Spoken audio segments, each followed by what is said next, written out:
Good afternoon, everybody. Welcome back to Mythgard in Middle-earth. My name is Corey Olsen, the Tolkien Professor, joined as always by my friend Gryfflet, who is delighted by the fact that he's here at Henneth Annûn on his last day in Henneth Annûn, right? We're about to leave Henneth Annûn. Hard to say forever, but I mean, we're leaving Henneth Annûn behind, and as we do, we are here behind the curtain of the waterfall at almost exactly the same time of day in which Frodo and Sam arrived. Pretty cool. Pretty cool. Farewell, Henneth Annûn. We are done with your quests, except that daily, which we shall not be doing. And, okay, let me just double check. I'm pretty sure that's what that is. Right, Mablung? Yep, I'm correct. Okay. That's right. So, we are continuing on. So we're going to see this week, we're going to do the Bar Tarnaher quests and see if we get sent to Cair Andros. So one of two things should probably happen today. Either we complete these and move on to the Cair Andros plotline segment, which I've been really, really looking forward to. Or we go up to Aragorn's camp in the Wastes and begin the process of leaving Northern Ithilien behind. So, either way, it's going to be an exciting day. All right. How are you fine folks this week? Gryfflet is delighted to be back with you today. I'm like war-steeding inside Henneth Annûn. I'm being like all adventures here, but the way out is enough of a straight shot that I think I can make it happen. And stay on target. Okay, more or less. See you, Aragorn, thank you. Where's the tree? Where's the path? Isn't it up here? Yes. Okay. All right, so here we go. We're going to head up and do the... Hang on a second. Let me pause for a moment. Oh, wait, I was going to go down to this one first. These are the trolls. Right, look at this. There's me. This is me going exactly the wrong way. I wanted to start down here. I forgot about that one. I was going to go and do the one up the way there a bit. Okay, let's go do the furthest down troll. So we should go this way, cross the river, and then hang a right. Okay. All right. Let me get out a lore question while I'm beginning my searching here. We had, whoa, look out. Help. What's going on? Okay.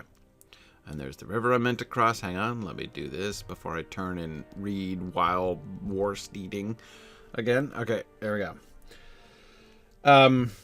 Okay, Hoya Bella asked, in the first season of The Rings of Power, is it possible that they made the choice to change how Sauron's journey happened because they were not allowed to reference the Silmarillion?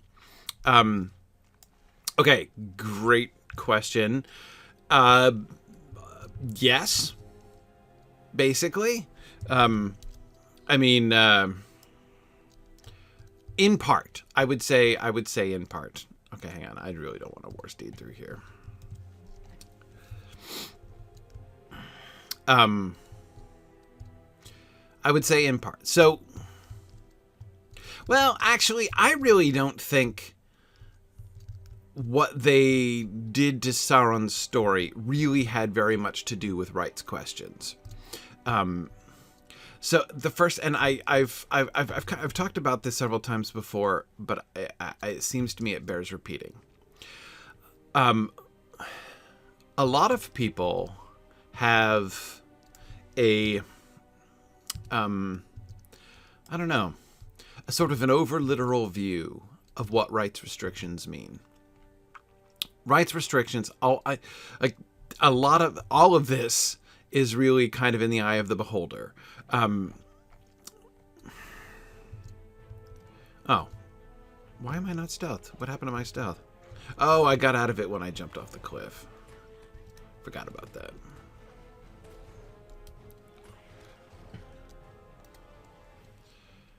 Okay, sorry. Briefly distracted by being attacked by a wolf.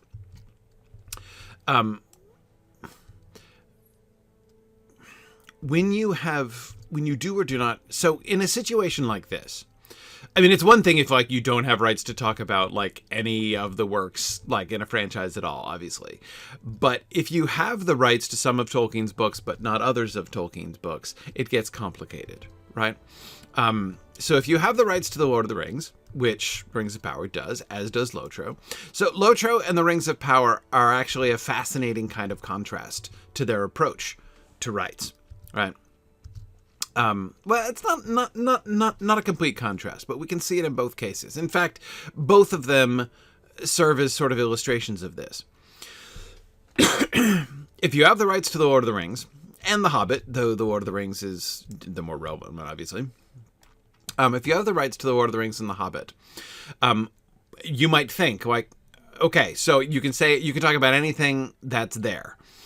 So obviously for the Rings of Power, what really matters is what not really matters, but what matters a very great deal is the appendices, right?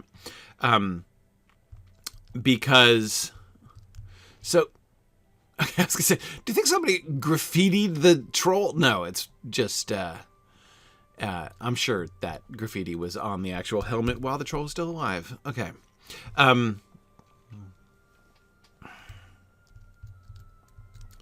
right.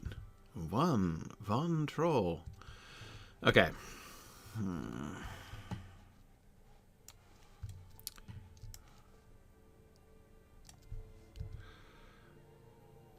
Okay, it's fine. I'll just make my way back to the road.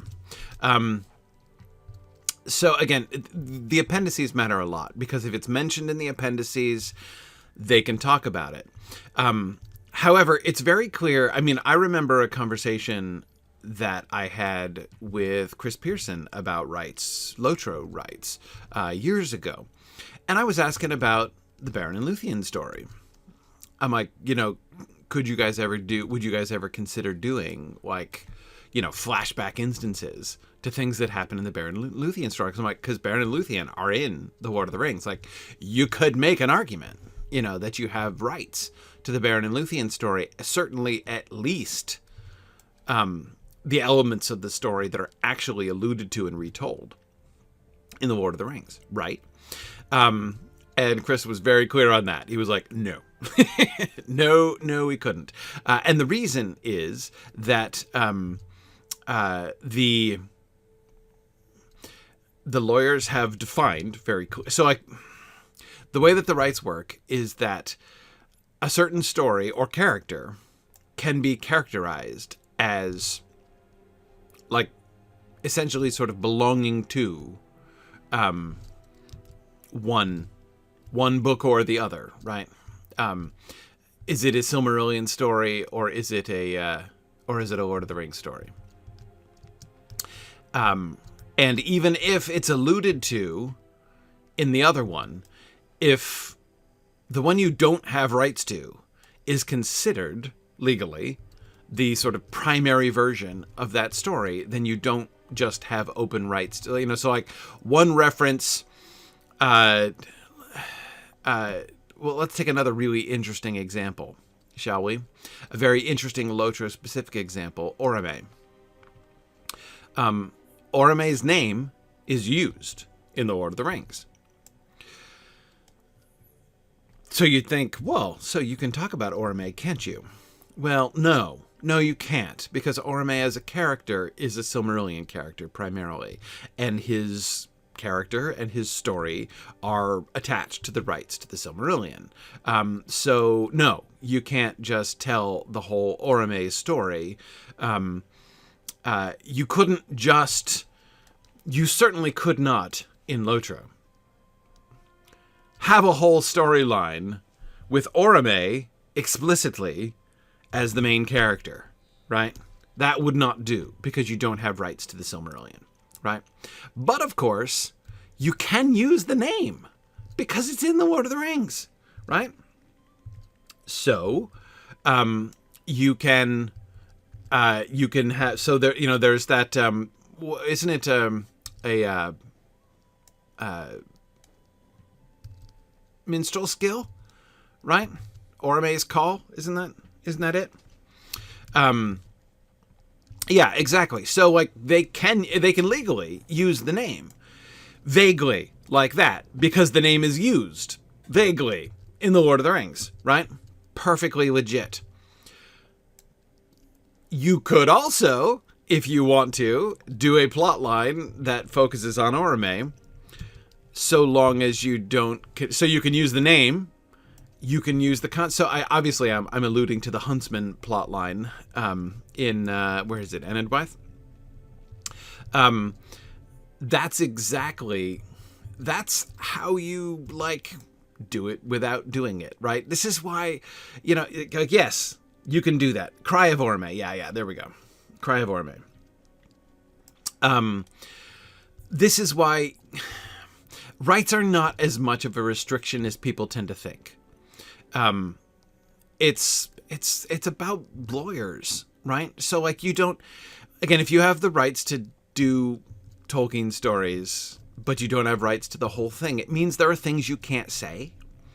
It means that there are, there are names you can't use, and all that sort of thing. But hang on a second, how far up are we at? Oh, look at that. I totally blew past it. How about that? I was suspecting that. There are names you can't use or like words you can't say, but that doesn't mean you have to like excise it from your brain, right? So the Lotro people were like, nobody objected. Like there were no legal objections made to what Lotro did with the Huntsman quest, right? You can still evoke the concept. You're just not allowed to tell specific Silmarillion stories, or even in that case, attach that story to Orome's name, even though you have the rights to Orome's name, right? But you can't, but if they did that, if they brought in, if they did what they did in the Huntsman plotline and just called him Orome straight up, right? Then they would be telling the story of a Silmarillion character, and that would be a precedent that like could not be allowed. So yeah, it's right. And Lotro can't use Manwë's name similarly. Yeah, exactly. That's just, oh, there he is. That's exactly how it works. So for instance, here's another little example. There is a word you will never hear in the Rings of Power. No one will ever say this. I doubt this will change. This is a thing. You will hear them refer to the Valar. You will never hear them refer to Maiar. Why? Well, as it happens, you can look it up, Tolkien never uses the word Maiar in The Lord of the Rings or the appendices, ever. He just doesn't. He uses the Valar several times. But he never uses the word Maiar. The word Maiar is only used in the Silmarillion and Unfinished Tales. So in the Rings of Power, they can't use the word Maiar. They can talk about Maiar, right? They can, but they can't use that word. Anyway, so that's the kind of game that you end up playing in order to work within the rights. But it's really clear that much of what's going on in the Rings of Power is done with knowledge. I mean, like, they don't have to pretend they never read the things they don't have rights to, right? They just have to be very careful in how they tell it so that they don't impinge upon those rights. So should those rights be sold elsewhere, it's fine. Anyway, so as far as Sauron's story, there are, so if we think about what are the elements of Sauron's story that they don't have rights to because of the Silmarillion, what can they not say? Well, okay, let's turn that around the other way. What can they say? about Sauron's story. They can say that we know, for instance, he was a servant of Morgoth, right? We know about Morgoth's fall. So we know he's a servant of Morgoth. That's said during the main text of The Lord of the Rings.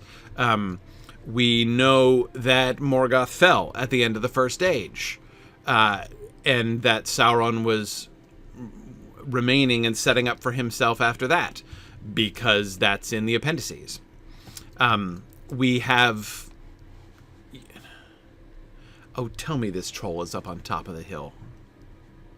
That would be so annoying. You're not going to do that to me, are you, Lothar? Is he in the cave?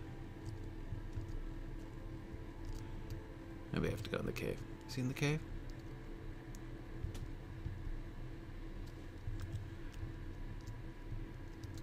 Why would he be in the cave? He can't be in the cave. No, this is the spider. Isn't this the spider cave? If you're in the cave, the sunshine wouldn't have caught him, now would it? That's ridiculous. He can't be in the cave. Why does that seem to be directing me to the cave?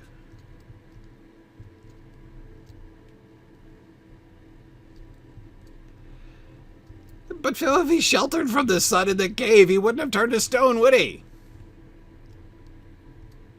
It's ridiculous to look for a statue of a troll caught by the sun indoors. Surely. I mean, somebody would have had to carry him inside after he turned to stone for him to be in there. That's ridiculous.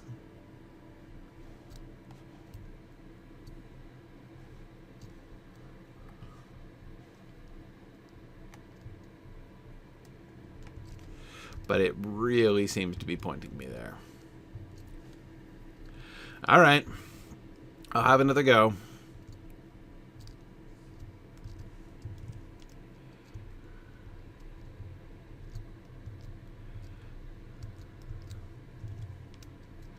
Let's see.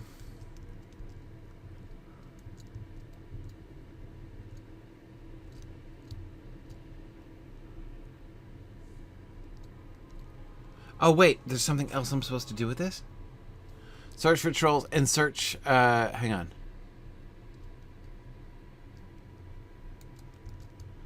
Why is the crate of long-spoiled meat part of this quest? Presumably I'll be told.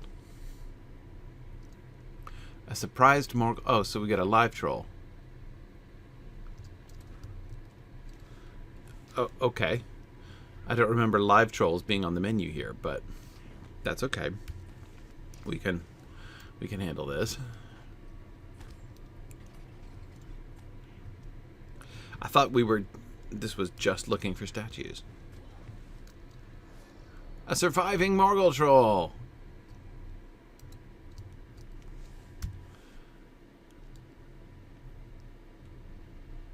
Oh.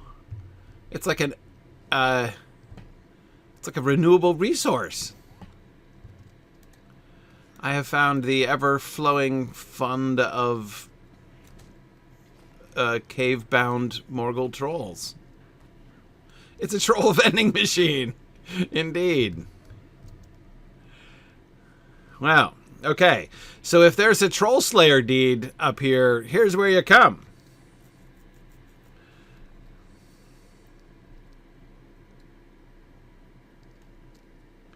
Okay. All right.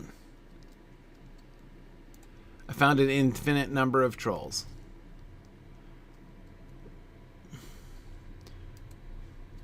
Okay. Interesting.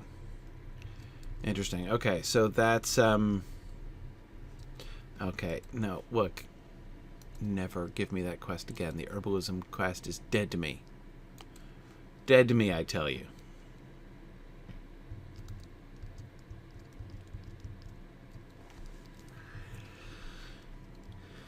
Okay.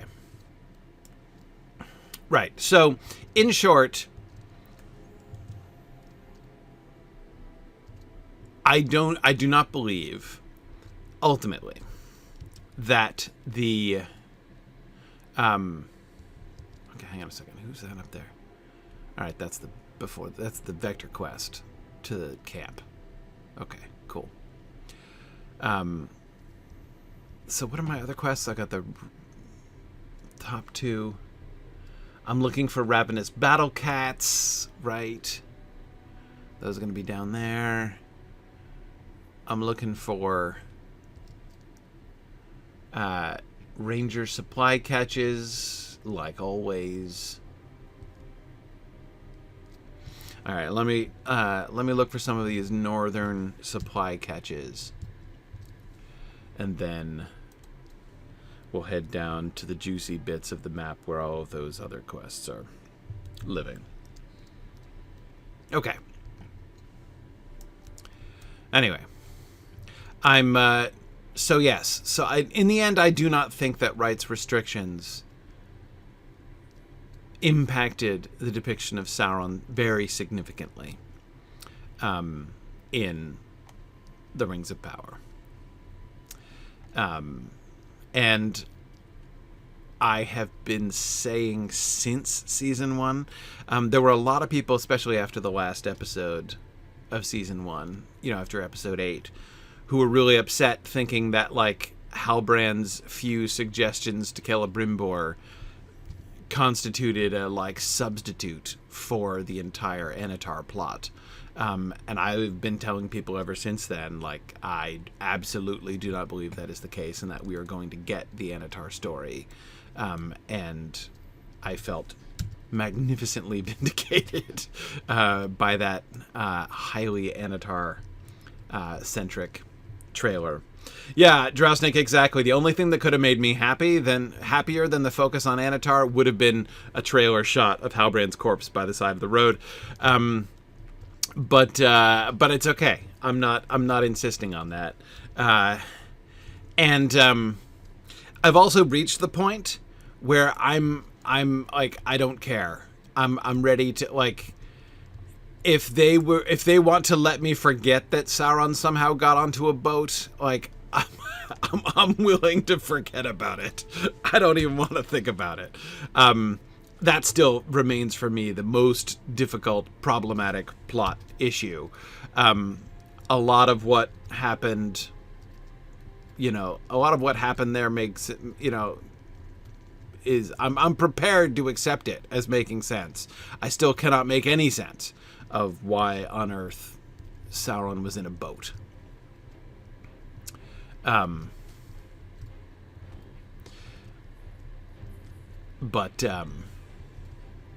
Anyway, we'll see. Maybe they'll explain that. Maybe they won't explain that.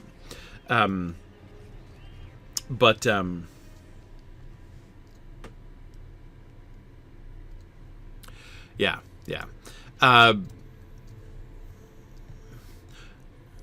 As for it's interesting. I'm interested in the fact that a lot of people were and remain upset about the Celeborn thing. I don't see anything to be upset about the Celeborn thing. Not only is it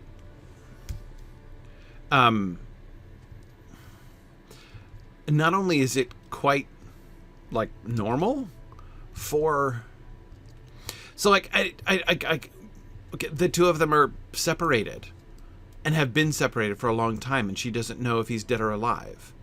That seems to me like the kind of thing that might happen. And the mere fact of their being separated, like, not only do elven couples often separate for centuries, pursuing other interests, as Tolkien says, when they're not in the time of the children, but we know for a fact that happened with Galadriel and Celeborn. They're, like, one of the only elf couples that we know for sure actually did that, right? I mean, tell me, like, what is intrinsically less probable about, like, their separation in the Second Age than, Celeborn's decision to not go with Galadriel to the Grey Havens, right? I mean, it's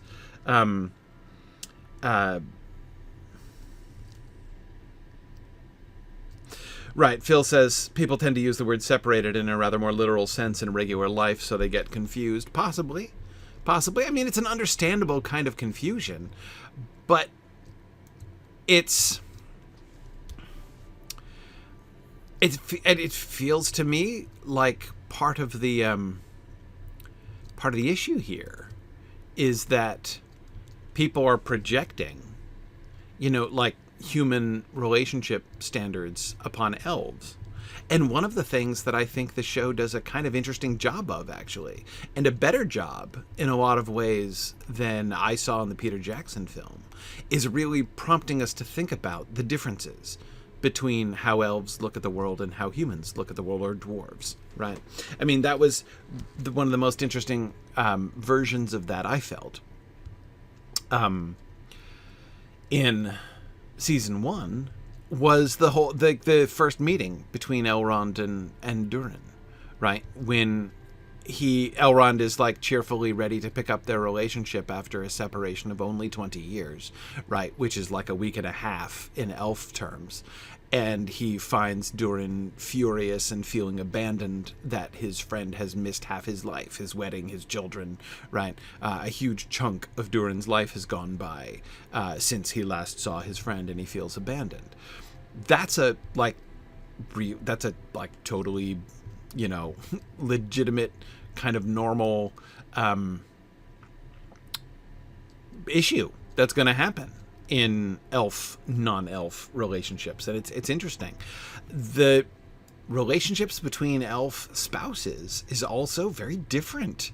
Very different from the way human marriages happen and are assumed to happen.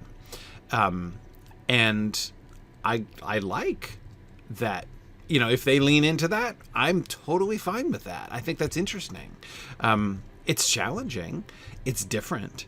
But it's different, I think, in a constructive way. Instead of just imagining elves to be like us, right? To be realizing, acknowledging the fact that they're different and thinking about some of the challenges with that.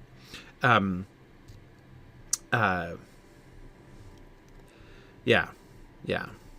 Interesting. Phil says, what offends me is that so many people seem to think that the elf always should be the one to adjust their thinking, as if nobody else should be capable of understanding how elves work. Yeah, that's true. That's true. Now, I mean, elves are, hardly the, they're not exactly the misunderstood minority, in this situation, in general. But yeah, I mean, there's a certain sense in which, hashtag immortal elf problems are kind of like hashtag rich people problems. There's an element of that in it. So I can understand that. But I agree. I agree in general. That, yeah, but one of the things that I think has been so noteworthy. Okay, what am I hunting for? I'm hunting for battle cats up here. Oh, there's one. One of the things that I think has been very, very perceptible in the Rings of Power as a whole is that it's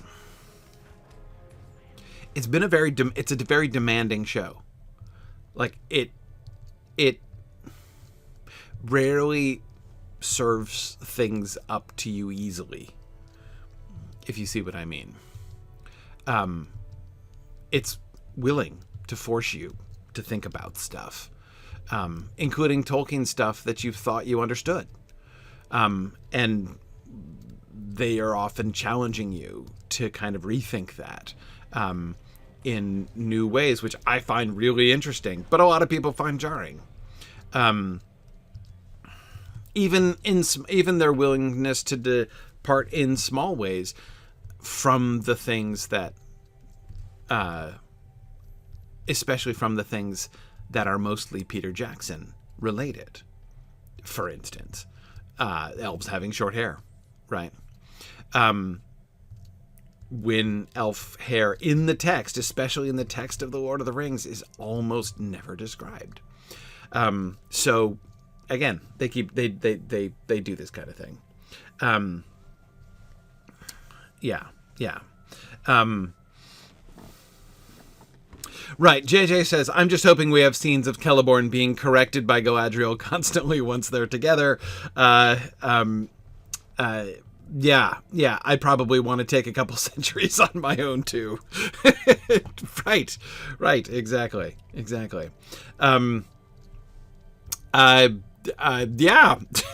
Sure, I agree. That's certainly the most important element of their relationship to capture, isn't it? Yep.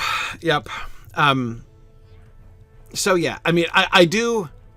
The one thing I will say about the way in which Celeborn was introduced in season 1 is, I do think that they've sort of created a burden of expectation in that, like, it is because of how they introduced him. I would say they are responsible for making sense of it. Like, they need to explain why the two of them haven't met again, where he was lost, and how he was lost, and how it was. Like, that she's never found him again and believes him to be dead does not seem to me to be, like, I don't have, a lot of objections to that. I'm willing to accept that. Why not? If they both were in battle and not in the same place, and she understands for some reason that he's dead. And remember that, that famous scene from episode 1 of her putting the helmet right on top of the pile of helmets, right? So, like, Galadriel, as scarred survivor who is, like, trying to cope with that was pretty well established. So I don't have any problem with her believing that he's dead. An Ithilien mountain lion probably doesn't count, does it? That's a non-invasive predator cat. But as I say, they definitely are. They have a burden of explanation for him, right? If he's not, in fact, dead, which I'm fairly confident in saying that he is, in fact, not dead, then, yeah, obviously, they're going to have to explain why it is that he chose not to come back or find her or reveal himself to her, right? But, like, I don't find it impossible to believe that there's a reason for that. I'm interested to see what it will be. They'll have to give a reason, but, that's normal. Other than that, I don't see that there's a... yeah, everybody assumed it was her brother's helmet, Phil. Exactly. But, of course, we weren't told that, were we? Anyway, yeah, so I never, from the beginning, I never understood, sort of fan furor about that. Especially, like, it seemed so wrong-headed from the start. People being like, I can't believe they killed off Celeborn. But they didn't kill off Celeborn. Like, they quite explicitly didn't kill off Celeborn. Yeah, I mean, I was just like, what are you even talking about right now? Okay, Lush, Horsetail, Oxlip, and Vetchling. Time to do some herbal quests. Yeah. Exactly. JJ says, I think the episode notes all but screamed that he's alive. Yeah, no, I mean, like, it couldn't be clearer. I mean, I don't think it could be much clearer. Yeah. So, exactly. I think that's... was that... Oh, that was insufficiently lush, rather. I'm looking for lush vetchling. That was... garden variety vetchling. Oh, my mistake.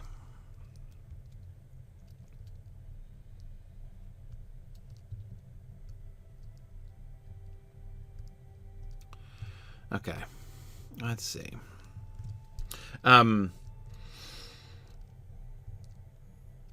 Yeah. Anyway, so No, Phil, we're just joking. I don't think they're going to portray Galadriel as a nagging shrew. No, JJ is just following in the august tradition. I call it august because I do it all the time, of teasing Celeborn. You know, the depiction of Celeborn in The Lord of the Rings. Yeah. Oh man, this lush oxlip is all defended by these Ithilien bucks here.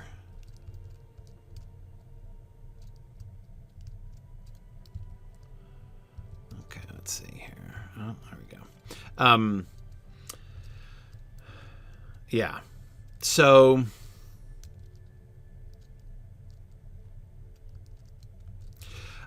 anyway, so for the record, I've again thinking back about the trailer again. I'm going to talk about this more, obviously, on Monday on Other Minds and Hands. But we're going to go through the trailer and the little BTS video that they dropped, and I think I'm going to turn out to be right. That is, that they're going to do a flashback. That they're going to start the season with a flashback. That's what I've been saying since, like, last season. Okay, did I get them all? No, there's one more lush bachelling. There it is. Oh, look, it's my ranger friend standing right there waiting for me to turn in these quests to him. Okay. Okay, Ereblen. All right. Well, I guess since you're literally right here, I might as well hand these in to you just in case you give me something new right in this region. What tidings do you carry this day? The Dark Lord may not care for the health of his lands, but Ithilien must remain verdant and wild. Having such a predator lurking in our wilds would not bode well for any of us. It is unfortunate that the Hundalar have raised their cats in such a way, but it cannot be helped now, and too much is at stake. You have my thanks. Okay. The earth has reclaimed the deeds of men and orc, fair or foul. Excellent work, my friend. You have gathered them just as swiftly as I'd hoped. With a careful hand, you can grind these flowers into useful extracts. Here. Ereblen takes the bundles from you and begins to grind them in a small mortar. Don't worry, I can wait. There are many plants in the gardens of Ithilien, and some are much rarer than the rest. However, all of them are of great worth to healers of Gondor, so look closely and harvest as many as you can as you explore these lands. Now then, there are few among our number who have been tasked to make swift trips to the White City. If you give them the files you have collected, they may be able to offer you something of use in return. Our swift riders can be found at the crossroads to the south in Henneth Annûn and far to the north among our camps on the border of Dagorlad. Your aid could make tremendous difference in the aftermath of the great battle, so I would urge you to bring those files to them as soon as you are able. I bet you need, like, lots and lots of them, right, to get anything of use from them. Ha, what a shameful end. Oh, for the trolls. Well, I am gladdened to learn there were so many were caught unaware when the dark clouds of the enemy cleared. I am even more relieved you were able to track and defeat the only one that eluded our company. Unless the enemy sends more Olog Hai against us, Ithilien shall no longer have to suffer the presence of trolls. You have my thanks. Well, except for the ones that are now statues and have to be cleaned out. Oh, interesting. No further quests. Well, that's sort of promising in its own way. Okay, so now we are going to the Field of Cormallen.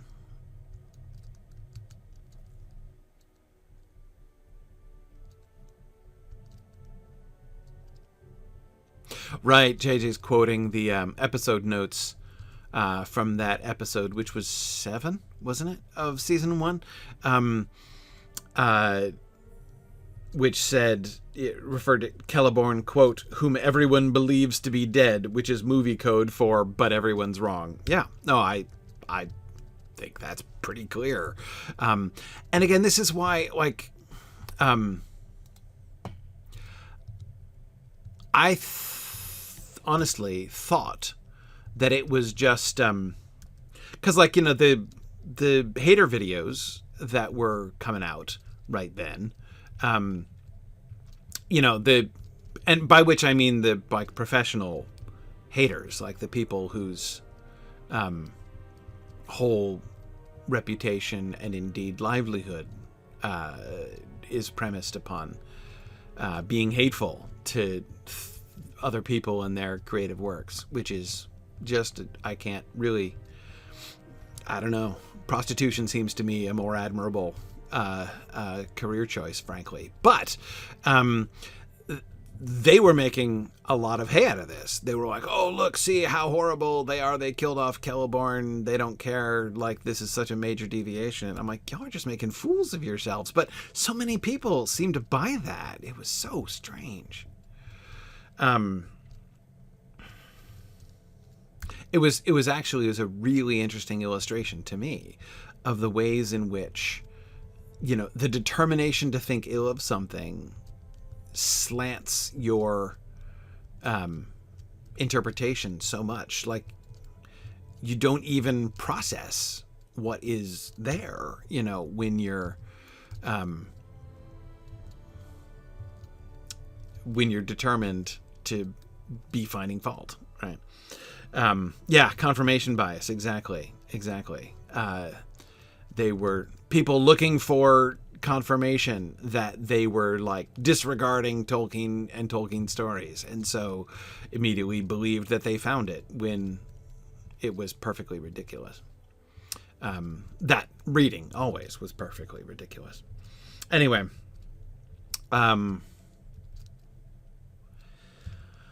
okay, I'm just roving around looking for seeds.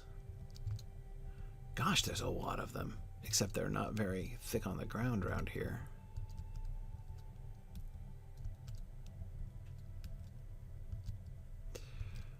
Okay.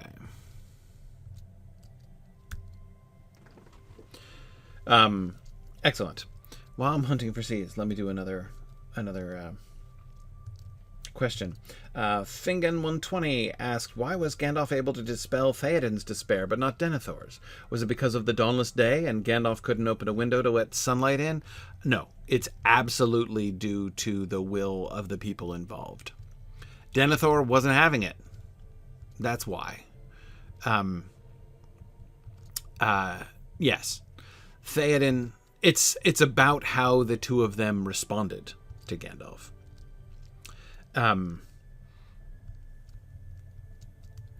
Absolutely. Denethor's will is intense. Like, he has a very, very strong will. And he made his choice. His speech, his exchange with Gandalf in the like at his pyre, right, is very clear. His refusal, he doesn't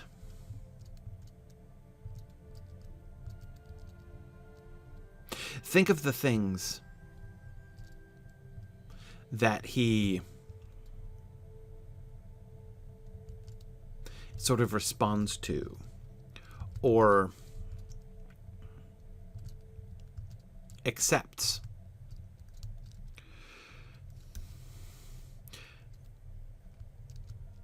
What are the things that should be giving him hope? Well, how about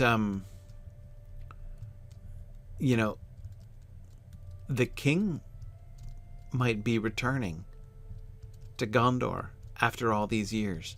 Think about how Faramir responds to that, right? Who could lie idle when the king has returned, right?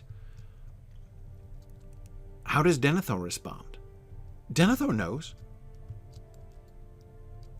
Denethor knows about Aragorn. And Denethor chooses to view him as a ranger of the north whom Gandalf has raised up to supplant him, Denethor, right? Why does he do that? Does he do that because he doesn't believe, he thinks that Aragorn is an imposter? No, he doesn't. He knows he is the heir of Isildur. He says so. But what if his claim be proved? he comes but from the ragged line of it, he comes but from the line of Isildur, right? Denethor is firm about what he wants. I would have things as they have been all the days of my life, he says. That's what he wants. He doesn't want change. He refuses to give up his own lordship, and he knows this is changing. Denethor knows. Remember what Gandalf says to, like, the random dude at the gates of Minas Tirith when he first comes into the city, right? He says that, like, for good or for ill, for good or for evil, I'm forgetting Gandalf's exact words. The Gondor that you have known, like, is gone. Like, permanent change has come to Gondor. I'm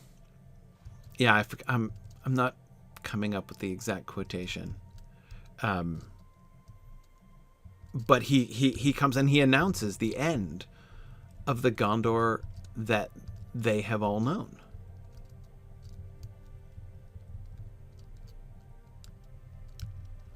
Where's that pile of seeds? Oh, on the other side of the river? There's one on the other side of the river? And that is exactly what Denethor refuses to accept. And this, I think, is one of the primary reasons why he falls to despair and won't be comforted. Refuses any comfort. Because what comfort can there be for him? Change is going to happen.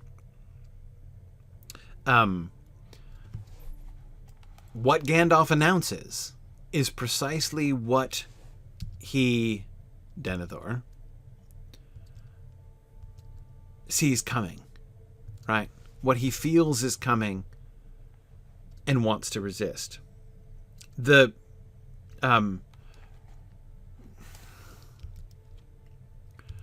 so that's Cair Andros over there. So I'm not going that way. I'm crossing up here. Hey, guys. Oh, are you guys the guys who are going to go take back Cair Andros? I'm so excited. I'll be back, guys. I'll see you guys soon. I'll help y'all. It'll be good. At least he says confidently. I can't get through there? Seriously? Hang on, I got some seeds to plant first, and I'll be right back. Thank you, Edith. Appreciate it. I was hoping somebody would find the quote. Whatever betide, you have come to the end of the Gondor that you have known. Thank you, thank you, thank you. Yes, whatever betide, you have come to the end of the Gondor that you have known. That is exactly... That, I think, is the central root of Denethor's despair. And honestly, it has to do with his Faramir-Boromir problem as well, right? Faramir's attitude, not only to Gandalf, but to Aragorn as well, is part of what contributes to Denethor's despair.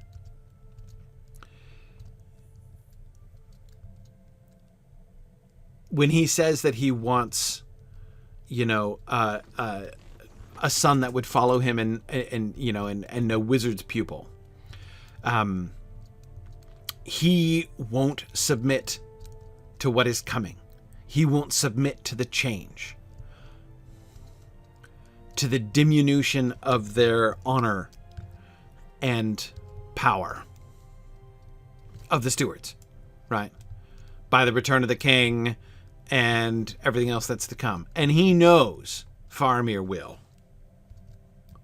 right? It's just the kind of thing that Faramir would do. Remember how Denethor accuses Faramir of when Faramir is telling the story about how he let Frodo go, right? And Denethor is upset that he says he's, always he wants to be seen as, one of the lords of old, right?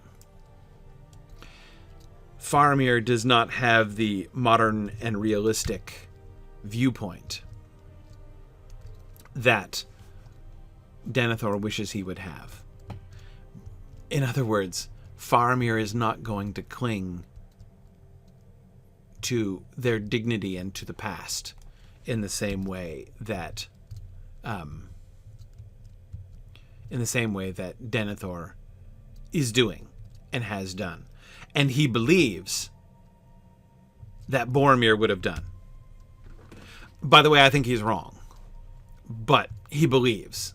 I mean, not only is he obviously wrong that Boromir, when he says that he thinks that Boromir would have, brought the ring back to him. But I think he's even wrong in thinking that had Boromir, gotten past the whole ring issue, right? So, imagining a world in which Boromir doesn't try to take the ring from Frodo and returns safely to Denethor. I don't think that he is going to... In the end, I think that he would have disappointed Denethor also in his attitude to Aragorn. And, I don't think he would have been resistant. Oh, man. Yikes. Help. I can't go anywhere. Oh, that's why.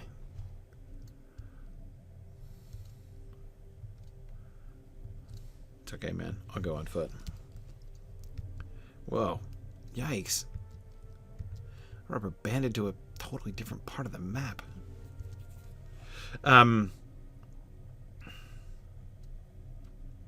Yeah. Anyway, so this is... I'm not saying this is the only thing that Denethor despairs about, but this is why Denethor's despair is so deep. Because, as Gandalf says, whatever betide you have come to the end of the Gondor you have known, and that he refuses to have that. He won't have that. What he wants is the Gondor he has known, and he knows that one way or the other, whether they win or lose, whatever betide, that's gone.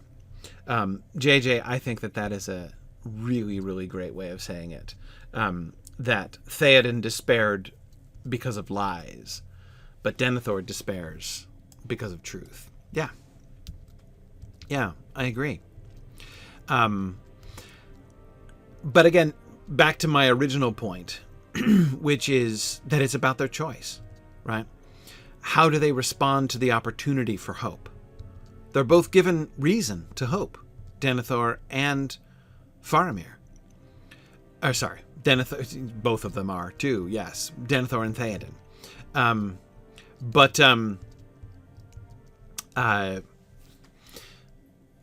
they respond very differently, right? And Gandalf, of course, is the instrument of hope to both of them. He is the one who bears the hopeful news. Remember, Gandalf talks about this when he comes to Denethor, right? He's not coming to heal him exactly, but he's coming to bring him hope and encouragement. And from the very beginning, from that first conversation, Denethor isn't having it. Hang on, JJ. I'll answer your follow-up question there in a second. The many flowers and herbs of Ithilien are of great value to us, as well as the people of Gondor. For that reason, we tend them very carefully. Where any are claimed by hand or death, another is planted by our company. You have helped us ensure that the lands of Ithilien will remain vibrant, even in the face of the enemy, and you have my thanks. Hey, no problem. Okay. All right, so... we're good. Up to Bar Tarnaher to turn these quests in. And see if we can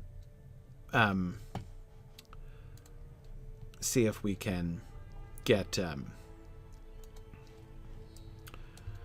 see if we're sent on to the Cair Andros quests, or if we have to go up to Aragorn's camp first to get that one. Okay, JJ was asking, hang on, let me pause my war steed here. Does Denethor think the Black Sails are the enemies, or does he realize they're Aragorn's? I could see him despairing either way. Yeah, so I think it's pretty clear that he does think they are the Corsairs, right?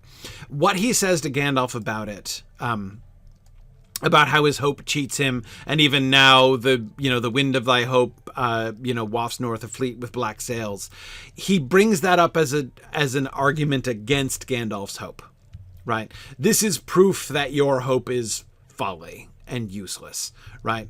Because I know more than you do, and what I know now is that, like, yes, you feel that this wind from the sea is all hopeful, and the enemy's darkness is broken up, and you've prevailed on the field of the Pelennor for a day, right, and all that. But even now, right, the enemy is coming with the fleet of black sails. So he takes that as evidence that that the enemy is about to stomp them, right? So I think it's pretty clear that he does not know. But I agree with you, JJ, that there's an element of irony in it, in that even if he did know, he would still be upset about it, just for a different reason, right? He does think that they're the Corsairs of Umbar coming, and that the Corsairs of Umbar are going to crush them. They're already heavily beleaguered, army.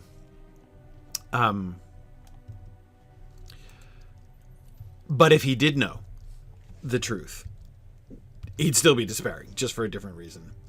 Yeah. Okay. All right. Now it is time for a new frontier. Let's see what happens. I'm turning in my last quest other than... Hey. Oh, I'm supposed to just put the ranger supplies in here. Well, not in here. That's the phantom box that is going to become them. There we go.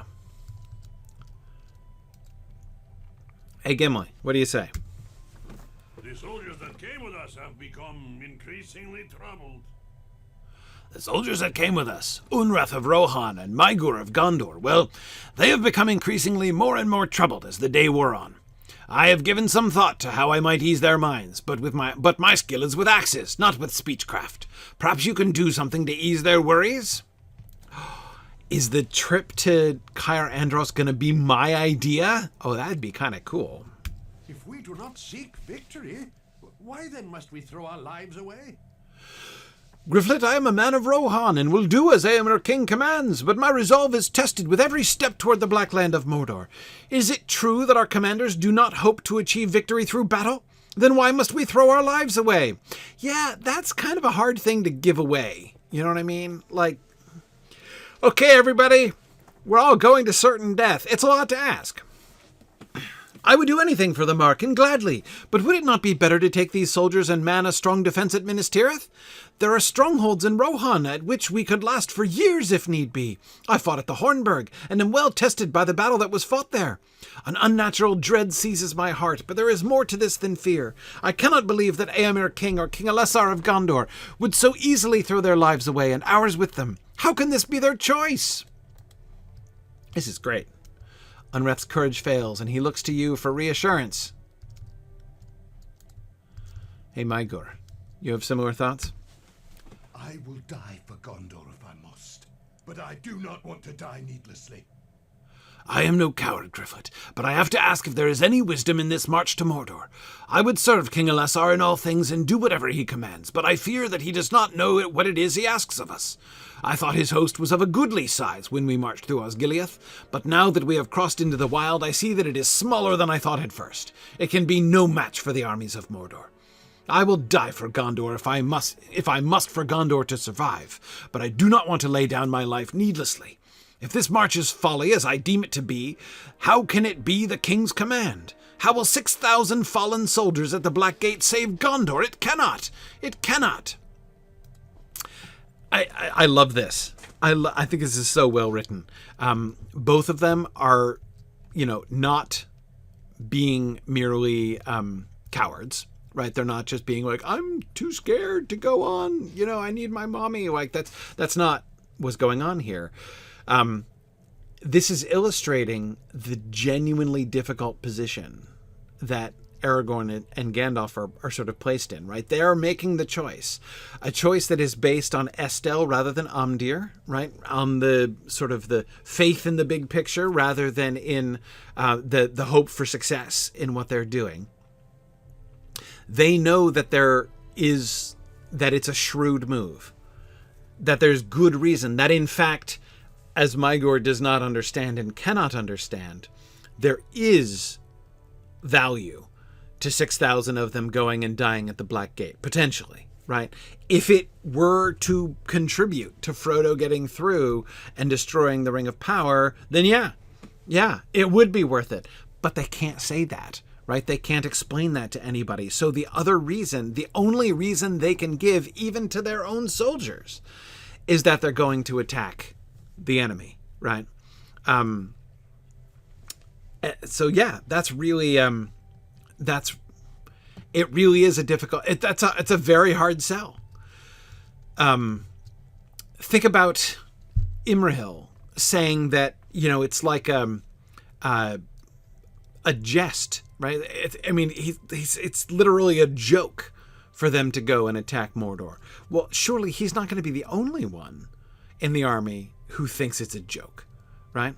What do the regular soldiers think? So we never get this. Tolkien invites us to understand that the armies, they will follow, Éomer and Imrahil and Aragorn to the Black Gate. But that this question is a question the common soldiers are asking themselves makes absolutely all kinds of sense. And JJ, it is absolutely easy to forget how much less the normal soldiers know about what's actually going on. I think you should return to Aragorn and tell him about the worries of these men. He must not be surprised if they abandon him when he needs them most and he finds himself standing alone outside the Black Gate of Mordor. Well, alone except for you, me, and Gimli. We will not run, of course. No problem. Well, Gandalf will probably stick around too, I'm guessing. Okay, so up we go. All right, I was going to cheat and mithril coin up to them, but I'm not going to cheat because this is the first time I've gone into that camp. So Gryfflet is going to go the old-fashioned way. We're going to ride up there so we can see North Ithilien merging into the borders of the waste. I need to go back to Henneth Annûn?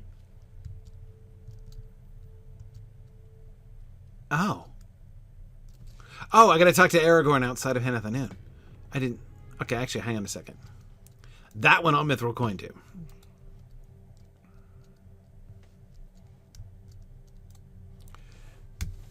What did you learn at Bar Tarnaher, my friend? You tell Aragorn that the Nazgul fly high above the clouds and out of sight, but they are keeping pace with the host. You tell him, too, that their fearful presence and the nature of the mission itself is having an effect upon his soldiers, sapping them of their courage. I have noticed this as well, Gryfflet. I cannot blame these men if their hearts quail at the thought of this painful mission. I will not willingly command them to throw their lives away for the merest of chances, though I know how important that chance may be. Find soldiers here at Henneth Annûn, and see if you can reassure them. Dude, these aren't the guys who need reassurance! But okay, fine. I'll reassure people here. I don't mind going into Henneth Annûn again. It serves me right for thinking I was done going into Henneth Annûn. Hey, do you need any reassurance by any chance? No, you don't. Okay. Oh, you do? Speaking convincing words. From where does your bravery spring? Wait, I made him abandon his post? That doesn't seem good.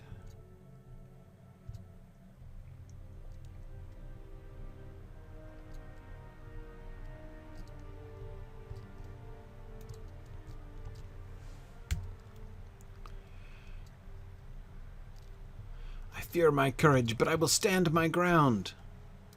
But what about the Cair Andros plan? I know, we're getting there. Shouldn't that be from whence does your bravery spring? I like the opportunity to use the words whence and thence any chance I get, because they're really fun. No, I just gave you convincing words, dude. And whither, yes.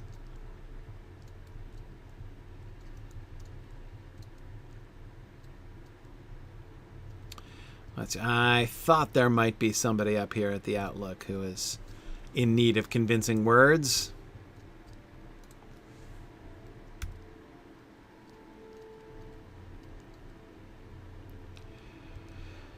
Good. You try, dude. It'll be good. Okay.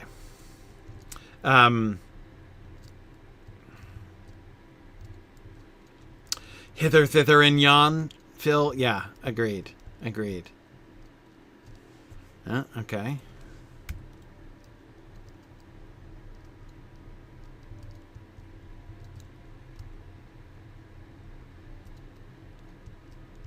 I think I just spoke with that guy twice. Oh, that's it, huh? I'm good? That was 6?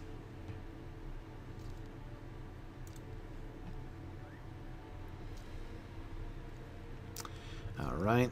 Let's go back upstairs to Aragorn. So, Aragorn, I have an idea. Those whose courage will not prevail for them to go to the Black Gate, send them with me to Cair Andros. That's my suggestion to you.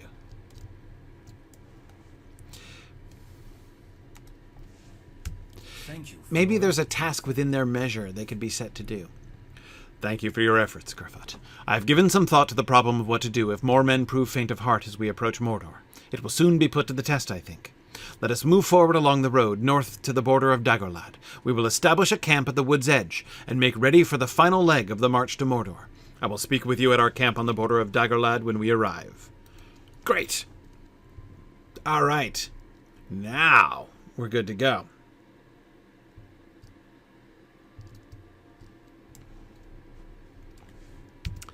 Okay, and there it is. Look at that. Quest ring free North Ithilien. Up we go to Aragorn's camp. Is Aragorn's camp officially in the Wastes, or is it officially North Ithilien? I know that the quests there, again, like presumably the Cair Andros quest, will take me back down here. But it's officially in the Wastes, isn't it? So, like, I'm officially done with North Ithilien then, aren't I? Technically. In this, if you count not by, like, location of quests themselves, but by location of quest givers, right? Which is how I would measure them. You know, just as you can, you know, we got quests in Osgiliath, which sent us out back, you know, into, like, out towards Minas Morgul and such. But they still are Osgiliath quests. Or being in Minas Tirith and being sent out into the Pelennor.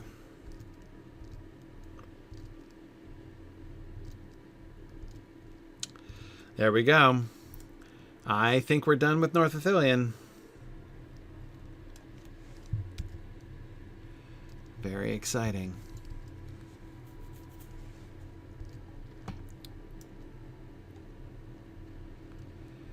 We are so close.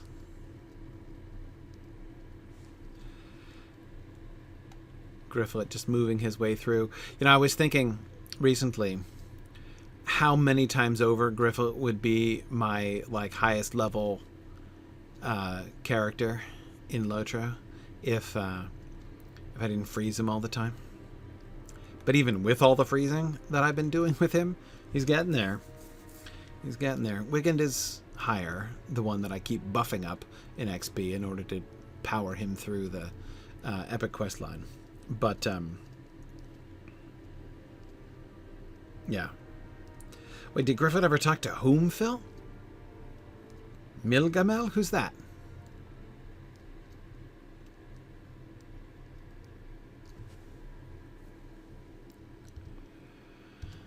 Okay. up here by the camp of the Easterlings that we've pounded on twice.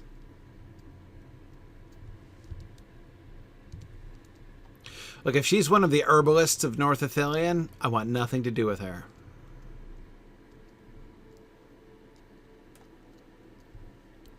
Those quests are dead to me. I tried.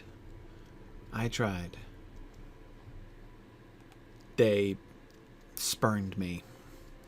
So I'm spurning them back. Okay, here we go. Crossing the final frontier. Okay, we've crossed this river before, only to turn an immediate left to go down to that cave. But now, here we are. I think I see the transition. Here it comes. Boom. Countless members of the host of the West are camped nearby. We are in the wastes, entering the no-man lands. Yes! There's the Black Gate. Towers of the Teeth. The Mounds of Slag. Oh, yes.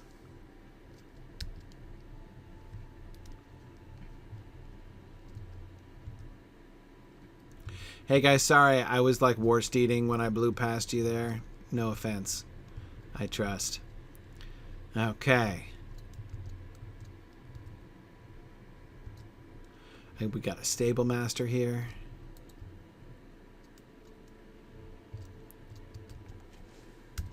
Gondor needs your aid. Okay, where do we go? Aragorn's Pavilion, Minas Tirith and Osgiliath, sure. There's only one other in the waste at the Slag Hills. Okay. Great. Is there a milestone here? I bet there is. Let me get the milestone. Never know when that might be handy.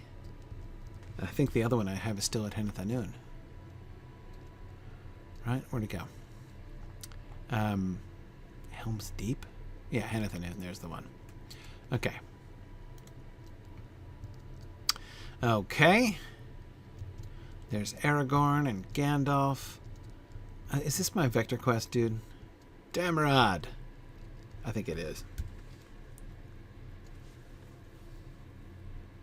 The city may be lost, but we still fight to defend it. Okay.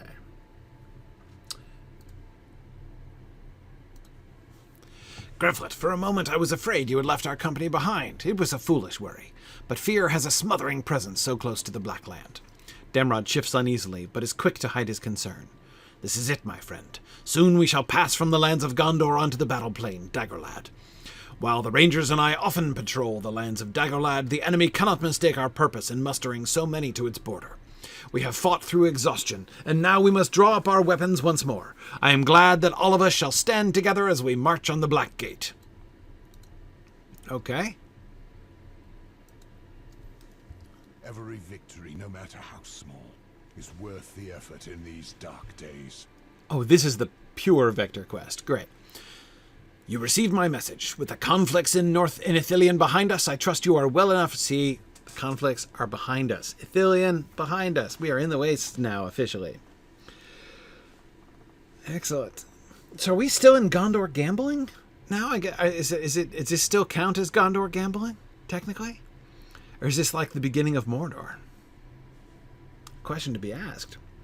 Because, yeah, I guess we could wait for Mordor until we actually walk into Mordor, but since we're accompanying the army of Gondor, I suppose it's still technically Gondor Gambolling. It depends, is it about, the quest focus or the geography, right? Anyway, okay, sorry. I trust you are well enough rested to press forward.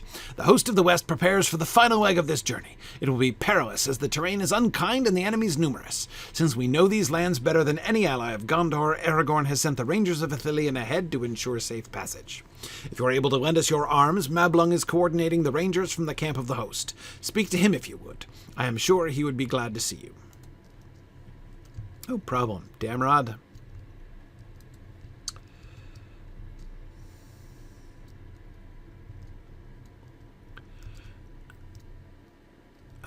Consider a Dagorlad specific one? Because, yeah, I mean, it's hard to consider this Gondor, you know? I mean, only technically in the sense in which all of Mordor would technically be Gondor, right? So yeah, that's a little hard to swallow.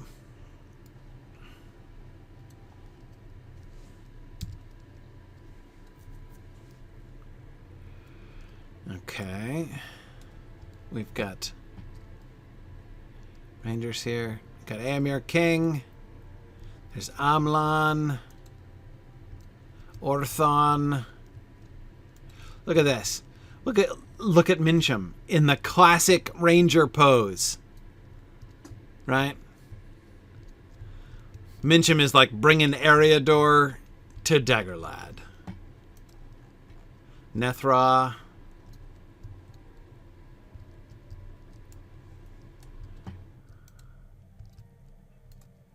Herbmaster.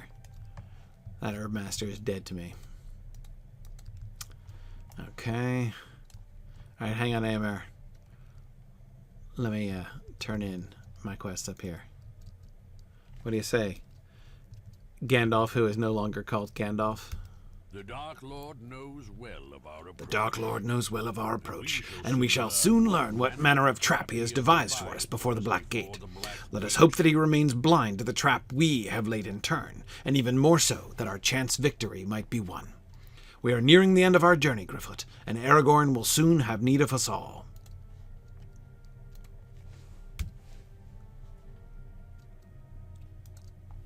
We stand on the border between Gondor and Sauron's wastes, and if any among us would turn back, now is the final moment. There you go. Border of Gondor. It's official. I think Gondor Gambolling is done after today. Aragorn says so, right? Okay. I do not blame those that would turn from the... excuse me. I do not blame those that would turn from the coming battle. It shall cost most or all of our lives. But if Frodo can finish his quest, a victory over Sauron would be worth them all. We must stand together as one against the Dark Lord when the time comes, and I trust that you will be at my side. We have traveled far in service of the same quest, my dear friend, and now we must see it done. I'm with you, Aragorn. Might I speak with you one moment? Sure. As we have passed through Ithilien, I look at these men and see a horror growing behind their eyes. As we rest on the border of Dagorlad, I have heard whispers of those unable to carry on, and of those unable to move or bear arms. I ask of you, seek out these men and speak with them. Find what it is that has stricken them so. I fear the closeness of Mordor is enough to bring most men to a halt. Okay. Oh, I've got numerous different warriors to speak to. Okay. And turn in the epic. We are close to the black land of Mordor now. That's right. May our courage not desert us, and may our friends have the chance they need, though it cost us our lives. I want to keep Sauron's eye focused on us for as long as we can. I do not expect us to find victory through battle, but still I want to keep Sauron's eye focused on us for as long as we can, Gryfflet. To that end, it would not do for the host to be attacked before we attain the Black Gate. I ask that you scout ahead and learn what threats may lie in wait for us as we approach the Morannon. I suggest that you bring 2 of my rangers with you, Fyron for his stealth, and Mincham for his understanding of the Black speech, besides which his lounging by the campfire is embarrassing. Together, the 3 of you may learn much that one alone could not. You should find them to the south and east of this hillock. Ask them if they would accompany you on this mission, and bear this command in mind. You are not to get too near to the Black Gate. Okay.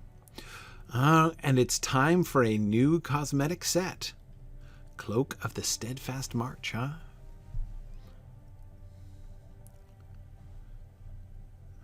Okay. So I gotta say, I love this cosmetic outfit. This is my cosmetic outfit since Rohan, basically.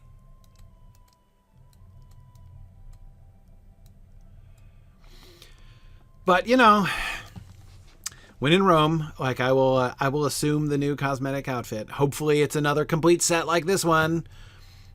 Is that too much to ask? Okay. It's fine. It's fine. I'm not gonna... Hey, I'm not gonna get book 8 yet. I'm not done with book 7.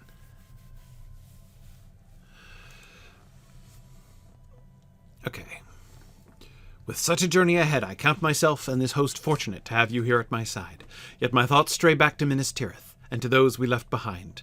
Many dear friends and strangers alike now fight their own battles against illness and injury.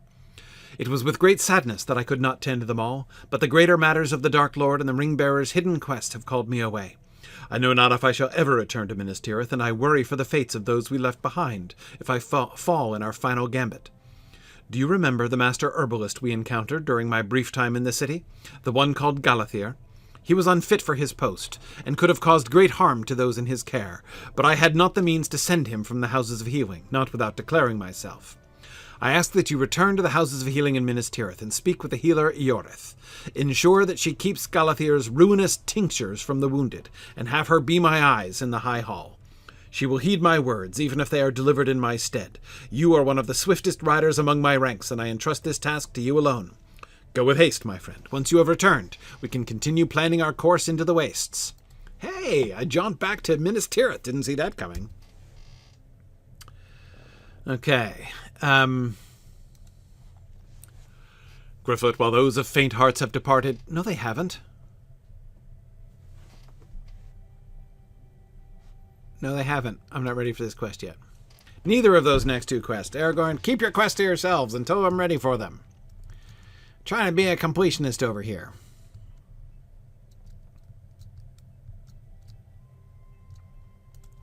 Alright, Éomer, what do you have to say? We must continue this fight in honor of our fallen. Gryfflet, may I ask a favor of you? Old tales among my people tell of the time before we settled in Rohan. We called ourselves the Eotheod then, and Guthlaf believed it was through this land that our ancestors came, down from the Vale of Anduin, all the way to the Rittermark, where we saw the goodness of the land and made our home. While you were out assisting the rangers of the No Man Lands, will you keep an eye out for any intact sign or remnant of the forebears of the Rohirrim? It would mean much to possess some piece of our distant past. I did not expect Éomer to send me off to do archaeology. Right, that's okay. All right, Éomer. I'm excited about it. I say we do it. Okay. Mincham, what do you say? I will do as Aragorn commands, though it bring us onto the blasted plain of Dagorlad, where long ago a great battle was fought. I am no stranger to such places of evil, as you know. We will learn what we can, and then return to tell Aragorn what lies before the host. It would be folly to do otherwise. To do otherwise than what Aragorn tells you to do? Yeah. Oh, I see. To do otherwise. You're just saying his plan is a good one. Gotcha. Hi, Gondorian soldier. Are you feeling faint of heart today? The wind sweeping down the cliffs of... The wind sweeping down the cliff, sounds of voices. I cannot sleep, for Mordor taunts me. The hand of death ever reaching out towards me. My legs refuse to move out from Ithilien. Once we cross the border, my time of this world is at an end. I am sorry. The warrior injured his ankle and believes he will just slow everyone down. That's not what he said. Is that a euphemism of some sort?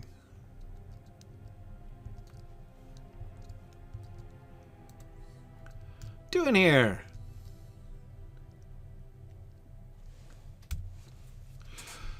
Alas, my friend, I cannot bring myself to look past the deaths of my sons. I know their recklessness saved us in battle. I know that if they had not learned how to take down the Mumakil, we would not be standing here today. Still, it pains me to see such potential lost for all time.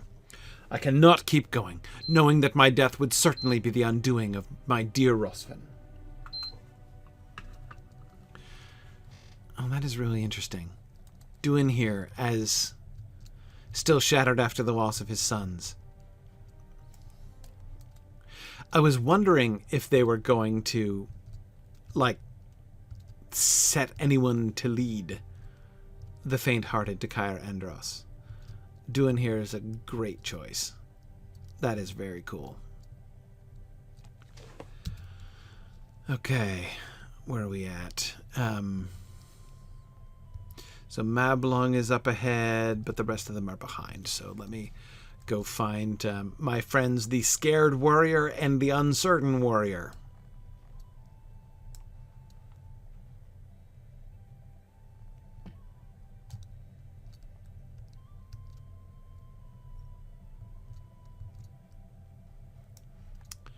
Do they live up here? Oh, hang on. I think I see one of them.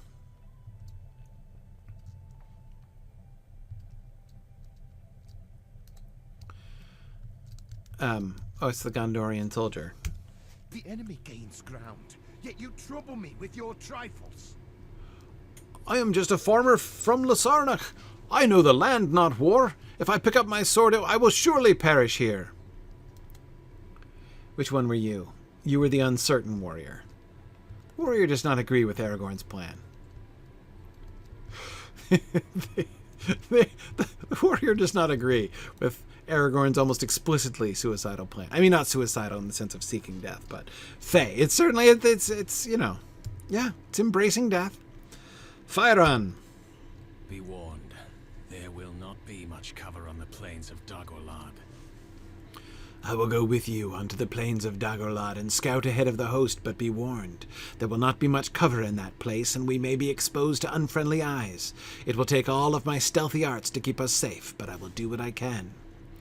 Well, don't worry. Stealth is my speciality. Okay, I'm looking for an uncertain... No. Scared warrior. Anybody scared here? Okay, oh, I see one. I think he's... Ooh. Look at that very attractive barding. Wow, that's very nice. Okay.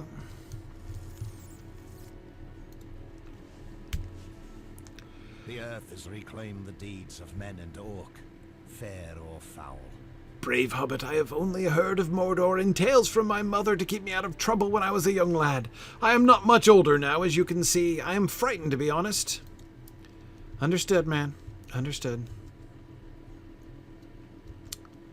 Okay.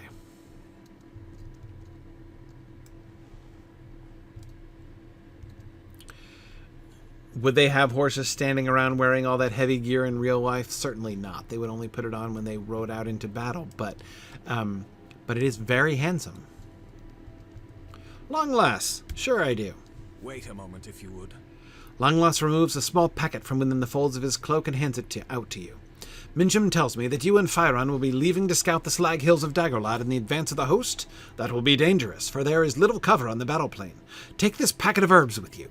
It was given to me by Mandan before the ships docked at the Harlond, and I have been carrying it around since then as a memento, for Mandan fell upon Pelennor. The herbs within are foul-smelling when burned, which was true of most of Mandan's poultices, to speak honestly. If you need to draw the attention of an enemy, it might serve you well. I want you to have it. If Mandan's gift can help you this day, he would want it as well. Okay. Thank you for the cryptic assistance, Langlas. I somehow suspect that that will turn out to be relevant. Okay, so I'm speaking with Aragorn, but not about those other things yet.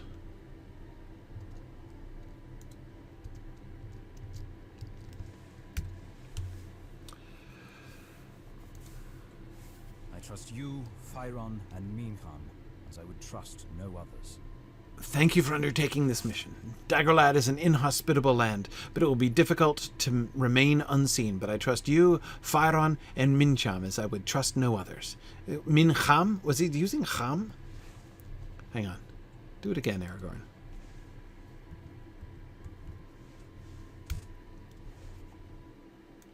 I trust you, Fyron, and Mincham. Mincham. He is. He's not really doing the ch, but I think that's what it is. Ch.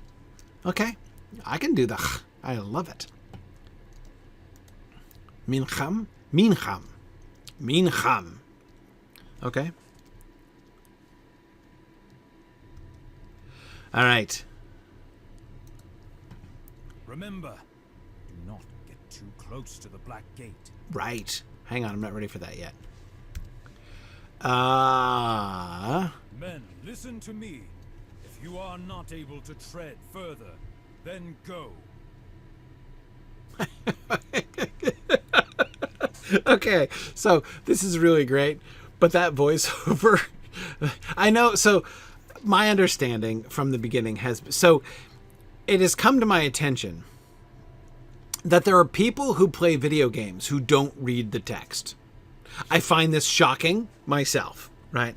I can't even imagine playing a video game and not reading 100% of the text that I am presented with, right? But it is, I believe it to be true that there are some people who don't, in fact, read the text. And so I have understood over the years that the shortened version of the epic quest line that they do in voiceover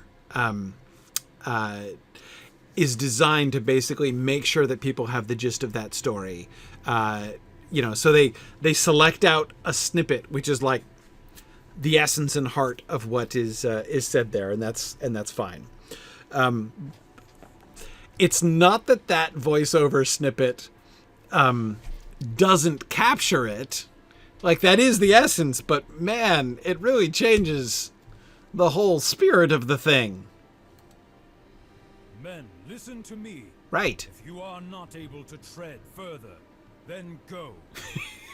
Then go is a little, it feels harsh, right? The whole point, of course, of what Aragorn is doing is not quite right. Exactly. Edith says, "Then take a hike, you chickens." It really does sound that way. Like, get out. Where, of course, like in the book, the emphasis is that Aragorn is taking pity on them, right? That he sees their suffering, and he, in mercy, instead of just letting them go, instead of letting them just run away, which would make them feel shamed. And like it's what they want, but they will feel shamed later on if they do it, right? So what he does instead is give them a task that is within their measure, and they take heart to do that. Some of them, of course, shamed by his mercy, continue forward, take heart and continue forward. But many of them, are delighted by the opportunity to do this kind of thing. Anyway, okay. What he actually says, however, in-game and not in voiceover is, "I see these are young men with little time in battle, farmers who till the land, longing for their loved ones and those who still grieve amongst all the bloodshed they have witnessed." Aragorn looks around the encampment with gazing eyes that are both commanding yet full of pity. "Men, listen to me. If you are not able to tread further, then go. I ask of you this day, keep your honor and do not run. Instead, make way southwest for Cair Andros. It is still held by the enemy. Lessen any shame, retake the island fortress, and hold it to the very last." The men understand and nod. Aragorn turns back to you and speaks in a softer tone. "Many of these men who depart are not leaders, nor could I ever ask them to lead. Duinhir, however, is a lord. You are Duinhir's friend. Speak with him and see if he is willing to lead these men to Cair Andros for me. You may assist him if you wish, but I need you back here as soon as you are able." Okay. Excellent. Excellent, Aragorn. Phil, it absolutely is an important task that he sets for them. I mean, it's like Aragorn's genius, right? Not only to perform this as an act of mercy, but actually to make use of that situation as well. Because Cair Andros, if we look for a second here, that's not what I wanted to look at. Right. So there are two approaches to Minas Tirith from Mordor, right? Any army that marches out of the Black Gate and comes down to attack Minas Tirith is going to have to cross Cair Andros, right? So Cair Andros is like it's like defending Osgiliath, right? The way that they attempt to defend Osgiliath first. Osgiliath and Cair Andros are the two main pathways across the river to the Pelennor and to the Minas Tirith. So, there is an enemy army there right now. The last remnants of the northern army that came in and was north of the city is still there, right? So on the one hand, yes, they have, Phil, as you were suggesting, an army behind them, right? Between them and the city. So not only will that threat be removed if Cair Andros is retaken, but if Cair Andros is held, as Osgiliath is now held again, then Minas Tirith is going to be like doubly protected, or at least, any advance towards Minas Tirith would be significantly delayed by a strong force at Cair Andros. So it's very worthwhile. Yeah. Okay, Duinhir. Aragorn asks of me to lead the assault on Cair Andros. You know that I would do as he asks, and I shall do this for him as well. I shall see to it that Cair Andros returns to Gondor. I will lead these men to see that they do not die, that they see their loved ones again. Blackroot Vale shall not be a place of shame, but a place of heroic memories, befitting for the likes of Duinhir and Derefin. If you are to join us, I shall arrange for the ranger Damrod to guide us through the land southwest of here. Let us depart soon. You may want to speak with Damrod when we arrive near the island fortress. Excellent. Duinhir, though uncertain, accepts the leadership of the faint-hearted. It is what they're called in the book, though one could imagine a kinder name to call them in general, but yes, I agree. Oh, made ally to the host, huh? Okay.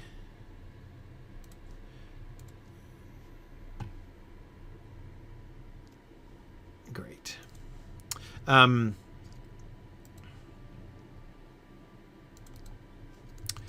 Let me... So here's what I'm going to do.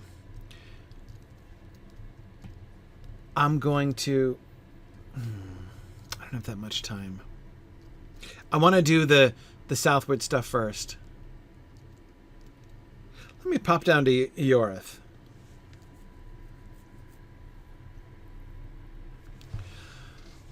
I'll go to Ioreth.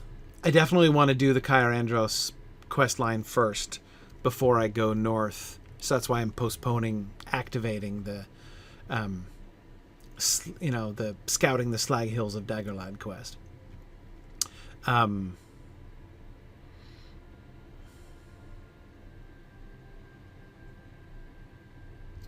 on, I didn't finish that vector quest. Let me do that real quick. It's the last of the initial quests that I had before I got here that I haven't done. Let me, for the sake of tidying that up, let me take care of that one.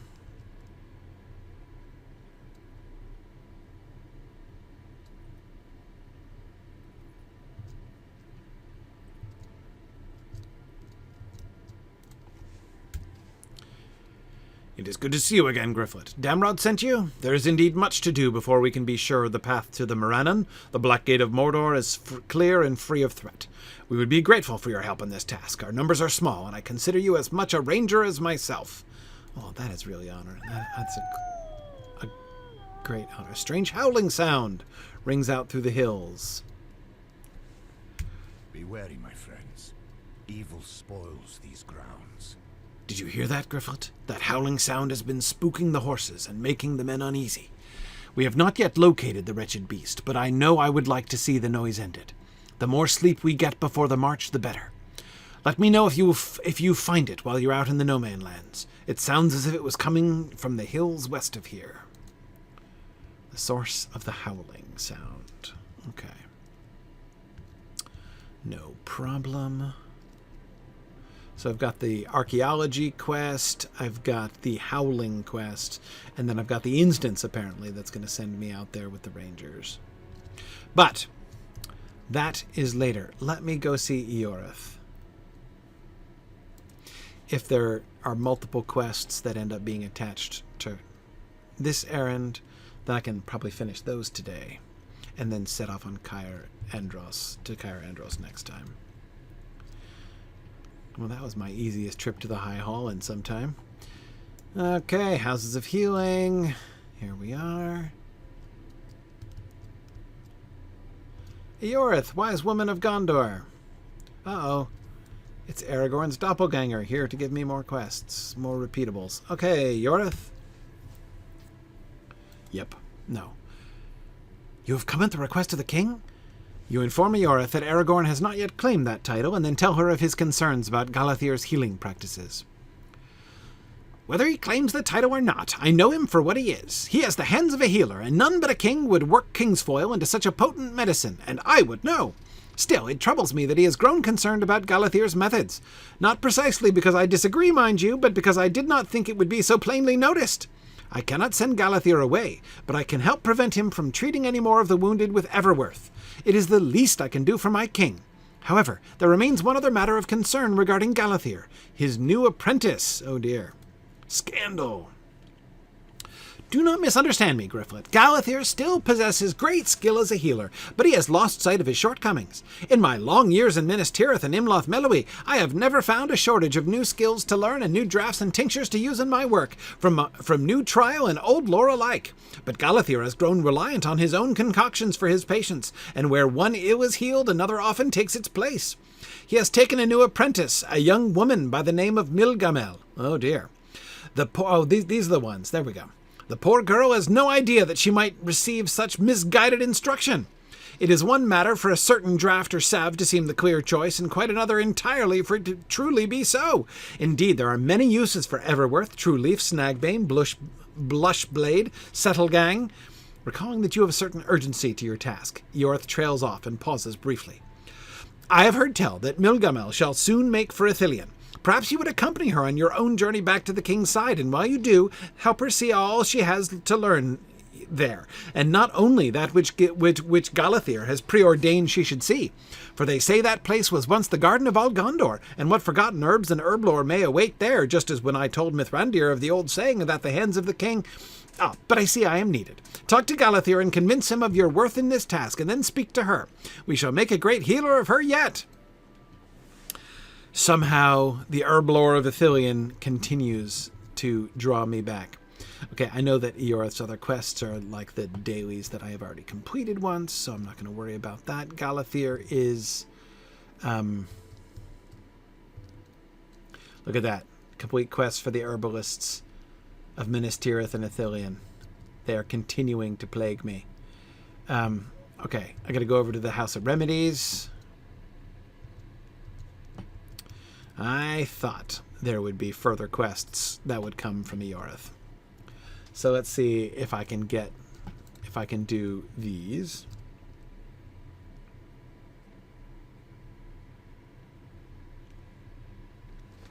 Yes, Phil says, I love how in character it is for Ioreth's quest text to be the longest. Yes. Yes.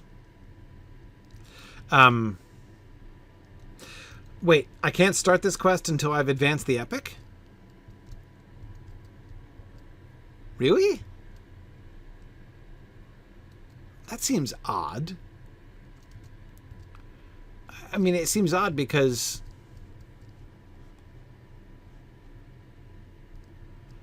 they don't seem to have... I mean, I respect the hierarchy of quests and such, but normally there's a narrative logic to that, and I don't see that here. I mean, the next epic quest that I haven't advanced is sending me scouting out in the Slag Hills, right? What does that have to do? Oh man, Galathir. Oh, hang on. Just spotted. Where'd he go? Help, I'm trapped. Okay. Oh, hang on. There he is. We can only hope that the Rohirrim will arrive before it's too late. What do you want? Can you not see there are still many near to death and in need of tending? Even my healers are taking ill from lack of rest. If idle chatter is your wish, be gone. If you have need of my ear, speak. You tell Galathir of your desire to accompany Milgamel on her survey of Ithilien. So you have heard I am sending her off, have you? No matter. You know of her task. Certain herb stores, vital to my most trusty medicines, dwindle near to nothing. If these can be found where herbalists long dared not to tread, then she must make a thorough harvest. Mind you, I do not wish Milgamel distracted by any strange roots and leaves we have no use for and which might prove harmful in the extreme. You will find Milgamel in the House of Remedies ready to ride to Ithilien. She knows her course, burglar, so keep her from harm. I cannot afford the loss of another healer. Now leave me. Okay.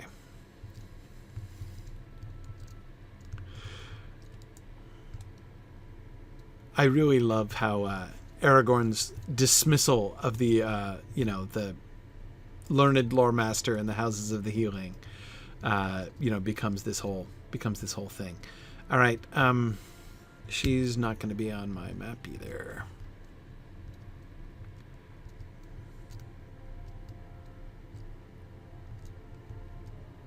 But she's somewhere here, right, in the House of Remedies.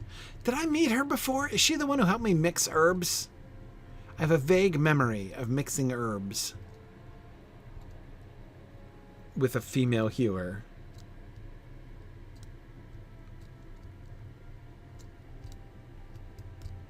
Oops. Uh-oh, dead end.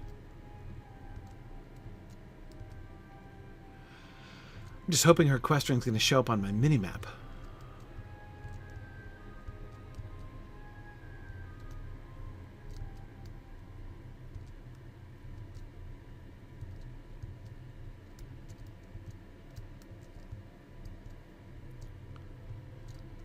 Okay, she's not here.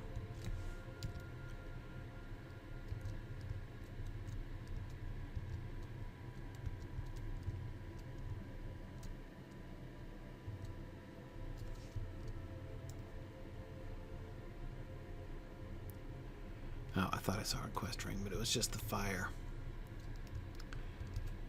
Okay, no. Oh, there she is. Okay. Oh, no, I definitely did not interact with her. Excuse me, what is that you want? I'm quite busy enough in my studies and have little time to speak. You introduce yourself to Milgamel and inform her that you are able to be her guide for Galathir's task. Oh, I am so sorry. I have been a mite overwhelmed by Galathir's demands as of late. He is a wise teacher, but his tasks are often far more daunting than he thinks them.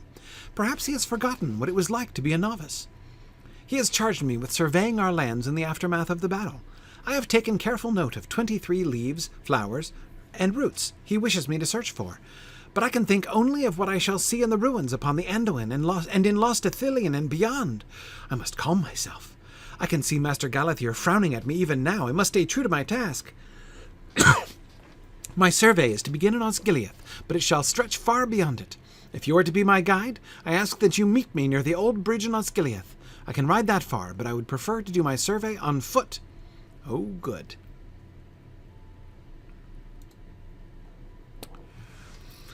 Okay. This sounds pretty thorough. No problem.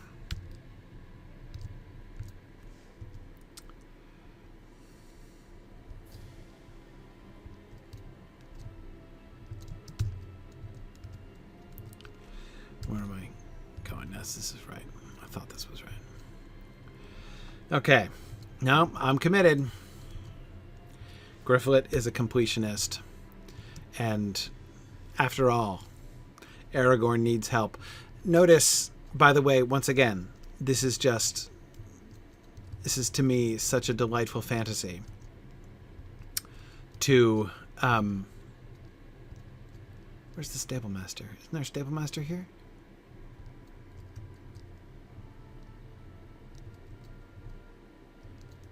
Where's the stable master? Isn't there a stable master in this tier?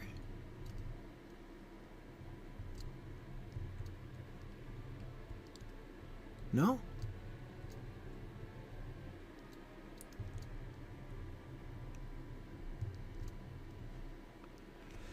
There's a horse on the other end of the tunnel?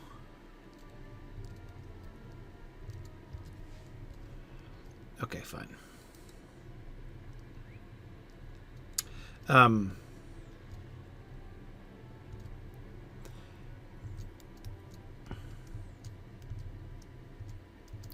I thought I remembered, like, taking a horse up to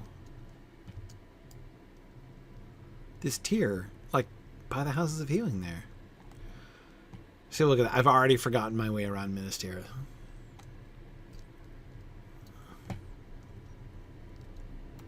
Okay, I'll swift horse to the first circle. That'll do. Okay. Now, where's my friend the stable master? Right next to me. Hi there, stable master.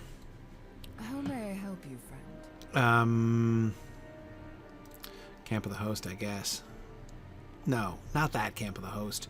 I was thinking of Aragorn's pavilion. Let's go to Osgiliath.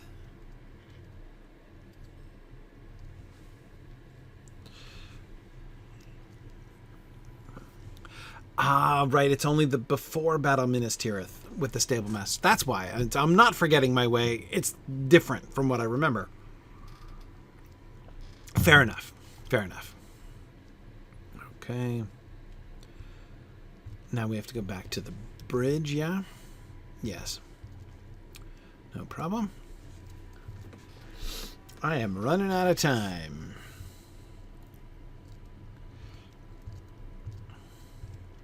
So, Phil, I suppose it's true. So, on the one hand, like I said, I identify quests by where you get them, you know, rather than where you do them necessarily. But I suppose we could count, like, if next time I'm going to spend my time around in Ithilien collecting herbs and then going to Cair Andros, which looks like the plan. You know, I don't even know if I'm going to get to exploring the wastes next time. So, I suppose we could technically call next time Gondor Gambolling as well.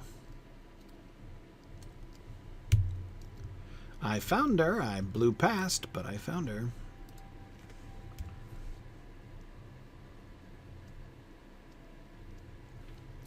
Whoa.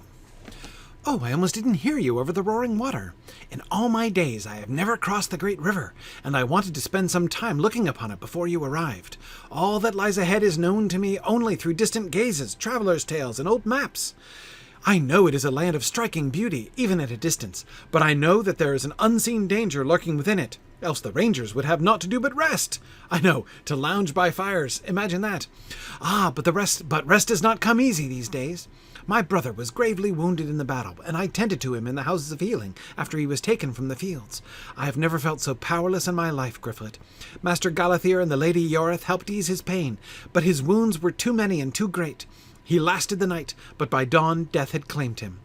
I have kept his blade in my keeping, and I shall wield it if ever the need arises. Milgamel pauses for a moment and stares into the rushing waters below. In addition to list of herbs, Master Galathir has given me a strict list of locations to direct my survey. Perhaps some of them are familiar to you? Milgamel hands you the list. The list mentions the old Houses of Healing in Osgiliath, the ruins of Bar Aroth and Island Veren, as well as the island fortress of Cair Andros in Ithilien, and most troublingly, the road into Imlad Morgul. At the end it makes a note that the rangers have been made aware of Milgamel's passage into Ithilien and shall make arrangements at Henneth Annûn. So you do know them. Let us get started then, shall we? I think I begin to see the problem, Phil. We have to do the Cair Andros quests before we can survey the island fortress of Cair Andros, I'm guessing? Is that going to be our issue? Okay.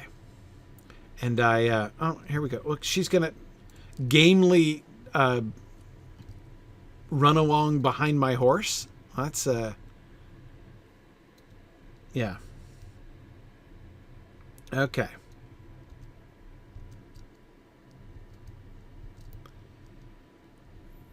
All right, so she's going to run around with her brother's sword in her hand. Can I say, I love the fact that she's wearing a floppy Gondorian hat. I love these floppy Gondorian hats. However, her skin tone seems to have changed significantly since the Houses of Healing. Okay. Anyway, all right. I think, however, we should probably... This is really a fine place to stop. We should stop here with Milgamel at the beginning of her quest line and not at the end of it. Perhaps I leave Milgamel and Maybe I should do the Cair Andros quest first. Because if she's going to take... I mean, I wouldn't want to take Milgamel. The faint-hearted are supposed to do that. I want Duinhir to get his moment of justification, and his to achieve his great deed. And not find that, this apprentice hewer and I have already cleared the island for him. Okay, all right. So let's leave it there. I am going to be back next week. I'm checking my calendar here to make sure I'm not wrong about that, but I think I am not wrong.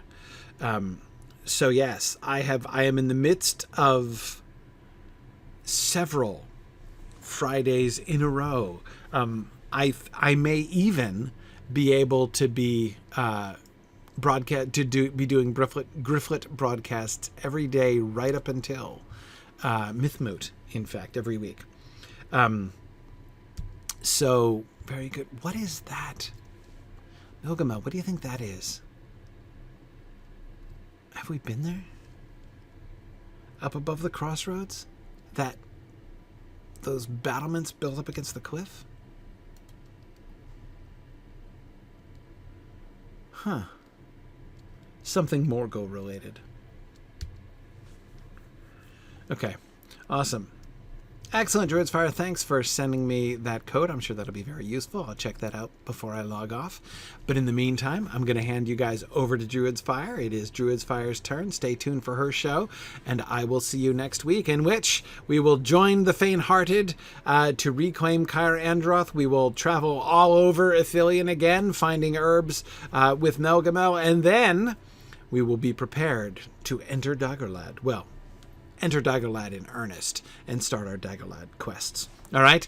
Thanks, everybody. Lots of fun today, and I'll see you guys again next week. Bye now. Thanks for joining in on my rambles around Standing Stone's brilliant digital adaptation of Tolkien's world.